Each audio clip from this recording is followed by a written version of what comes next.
Subscribe कीजिए बिन Nasir network को और हमारी फैमिली का हिस्सा बनिए। किसी गांव में एक ही गैर मुस्लिम घराना आबाद था। इस घर की एक अधेड़ उम्र औरत का मौत का वक्त करीब आ गया तो गांव के एक मुअज़्ज़ज़ और दीनदार बुजुर्ग चंद नमाजियों के साथ मस्जिद से ही इसकी इयादत के लिए तशरीफ ले गए। वहां पहुंचकर खैरियत दरियाफ्त करने के बाद बुजुर्ग ने कहा, बीबी, आपने एक लंबी उम्र गुजारी है। क्या आप नहीं समझते कि इस्लाम ही वाहिद दिन हक है जिसमें दुनिया और आखिरत दोनों की फलाह है। वो बोली, आपका मतलब है कि मैं आपका कलिमा पढ़ लूं? बुजुर्ग ने कहा, जी हाँ, हम चाहते हैं कि आपकी आखिरत सुनूर जाए। अल्लाह पाक इसकी बरकत से पूरे गांव पर रहमत नाज़ल फरमाएंगे। औरत कहने लगी, कलिमा तो पढ़ लूं, मगर मुझे बताइए कि आप मुझे किस नबी का कलिमा पढ़ाएंगे, नूरी नबी का या बशर नबी का? मैंने होश संभालने से लेकर आज तक यही देखा है कि आप लोगों ने अपने नबी सल्लल्लाहु अलैहि वसल्लम को इख्तिलाफात का मरकज बना रखा है। नूर या बशर का इख्तिलाफ, जिंदा या वफात का इख्तिलाफ, गैब जानने या ना जानने का इख्तिलाफ, मीलाद और जश्न ईद मीलाद का इख्तिलाफ। जब आप लोग किसी एक बात पर मुत्तफिक हो जाएंगे तब मैं कलिमा पढ़ लूंगी। फिर वो दोबारा बोली, लेकिन इसके बाद भी एक मसला रहेगा। कलिमा पढ़ने के बाद कोई कहेगा बरेलवी बनो, कोई कहेगा अहल हदीस बनो, कोई कहेगा दीवबंदी बनो, कोई कहेगा शिया बनो। तो मैं कहाँ जाऊंगी? आप लोगों ने तो दीन के टुकड़े टुकड़े कर दिए हैं। जिसके पास जितना टुकड़ा आया वो उसी पर कायम हो गया। वो 73 फिरकों में से कौन सा एक फिरका है जिसे जन्नत वाला कहा जाए?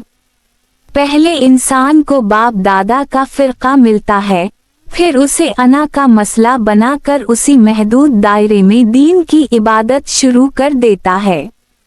पहले आप खुद अपने बाप दादा के फिरके के बजाय अपने नबी सल्लल्लाहु अलैहि वसल्लम के दीन पर आ जाएं, फिर मैं भी आपका दीन कबूल कर लूंगी। ये सुनकर बुजुर्ग खामोश रह गए।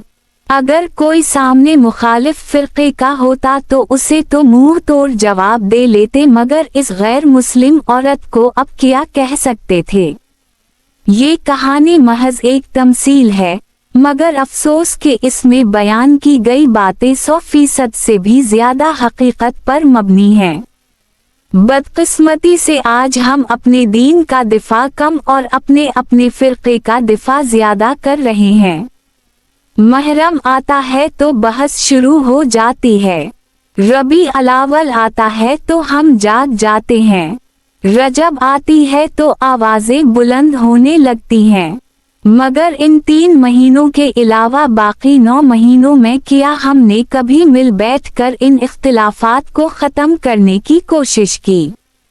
क्या कभी सोचा कि हम एक उम्मत बनकर कैसे जुमा हो सकते हैं ताकि देखने वाला कहे, हाँ, ये है मुसलमान और ये है संतों पर अमल करने वाले? मगर नहीं, हमें तो बस एक दूसरे की लनगूट खींचनी है। कभी किसी पर कफर का फतवी, कभी किसी पर गुस्ताखी का फतवी, किसी पर शिर्क का फतवी, किसी पर मुनकर का फतवी, किसी पर बदअत का फतवी। फतवी तो ऐसे लगा देते हैं जैसे दिन इस्लाम बस उनकी ही मीरास हैं। हत्ता कि कुछ चरसी और भनगी कस्म के लोग मेरी पोस्टों पर आकर भी फतवी लगा देते हैं। कोई मुझे मुल्हद कह जाता है, कोई भी लिबरल कह जाता है। इतनी भी तौफीक नहीं होती कि सिर्फ एक पोस्ट पर जज करने के बजाय पहले इसकी प्रोफाइल देख लें कि बंदा चीज किया है और इसकी फितरत कैसी है। खैर, सबसे बड़ा मसला है खुद को कामिल समझना और बाकियों पर फतवी लगाना। खुदा सबको हिदायत दे और मोहम्मद मुस्तफ़ा सल्लल्लाहु अलैहि वसल्लम की असल तालीमात को अपनाने की तौफीक अता फरमाए, आमीन।